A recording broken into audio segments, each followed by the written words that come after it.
नाशिक लोकसभेसाठी अवघ्या 2 दिवसांवरती मतदान येऊन ठेपलंय। मात्र तरी सुद्धा नाशिकमधले ट्विस्ट काही थांबायचं नाव घेत नाहीयेत। उमेदवारी न मिळाल्यामुळे छगन भुजबळ हे नाराज असल्याच्या चर्चा रंगताना दिसतायत।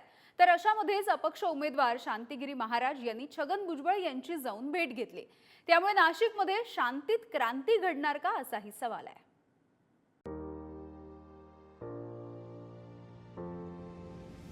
लोकसभेची निवडणूक न लढवताही छगन भुजबळ केंद्रस्थानी आहेत। कारण महायुतीचे उमेदवार असो वा अपक्ष, प्रत्येक जण भुजबळ फार्म हाऊसच्या पायऱ्या चढतायत।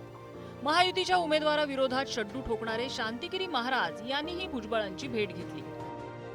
सुमारे तासभर शांतिगिरी महाराजांनी छगन भुजबळ यांच्याशी बंद दाराआड चर्चा केली। नाशिकमधून अपक्ष उमेदवार असणारे महंत सिद्धेश्वरानंद यांनीही 2 दिवसांपूर्वी भुजबळांची भेट घेतली होती। या नाशिक मतदारसंघाचे बाबा स्वतः उमेदवार आहेत आणि उमेदवाराचं कर्तव्य असतं की जे मतदार असतील त्यांनी संपर्क करणं, त्यांच्या गाठभेटी घेणं। त्या दृष्टिकोनातून आज आम्ही आपल्याच या नाशिकचे मंत्री असले माननीय श्री छगनराव भुजबळ साहेब यांची भेट घेण्याचं कारण महत्त्वाचे ते सुद्धा मतदार आहेत आणि म्हणून त्यांचे गाठीभेटी घेण्यासाठी आज आम्ही या ठिकाणी आलेलो आहोत।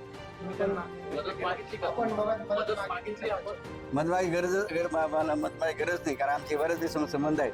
कोणती निवडणूक असो ते भुजबळ साहेब आम्हाला भेटत असतात। राष्ट्रवादीची मुलुख मैदानी तोफ असलेले भुजबळ लोकसभा निवडणुकीत मात्र शांत आहेत। महायुतीच्या कुठल्याही प्रचार सभेत ते दिसत नाहीयेत। छगन भुजबळ प्रचारापासून दूर असले तरी ते आपले महत्त्व राखून आहेत।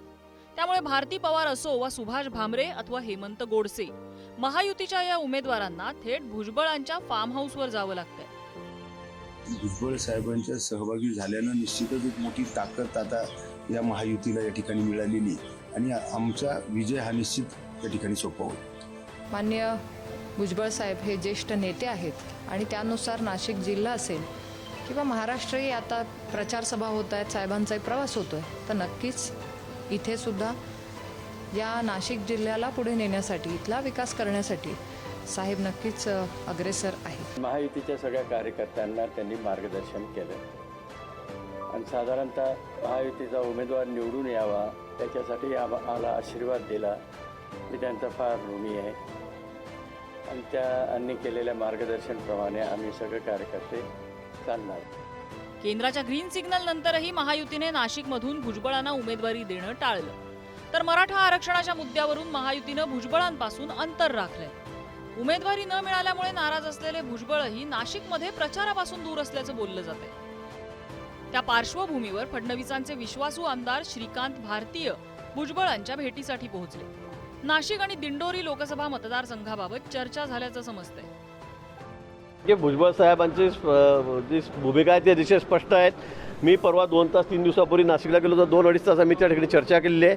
भुजबळ साहेब संपूर्णपणे महायुतीचंच काम करतायत। छगन भुजबळ ओबीसी नेते म्हणून ओळखले जातात, पण त्यांच्या ओबीसी नेतृत्वावर म्हणावं तितक्या प्रमाणात शिक्कामोर्तब झालं नव्हतं। मात्र मनोज जरांगे पाटलांच्या आंदोलनानंतर भुजबळांनी ओबीसी नेते म्हणून आपला खुंटा आणखी बळकट केलाय। मराठा समाजाला ओबीसींमधून आरक्षण देण्याबाबत त्यांनी उघड भूमिका घेतली। ओबीसींचे मेळावे घेत भुजबळांनी आपली ताकद दाखवून दिली। त्यामुळे महायुती असो वा अपक्ष उमेदवार, भुजबळांचा पाठिंबा सगळ्यांनाच गरजेचा वाटतोय। किरण ताजनेसह ब्युरो रिपोर्ट, पुढारी न्यूज, नाशिक।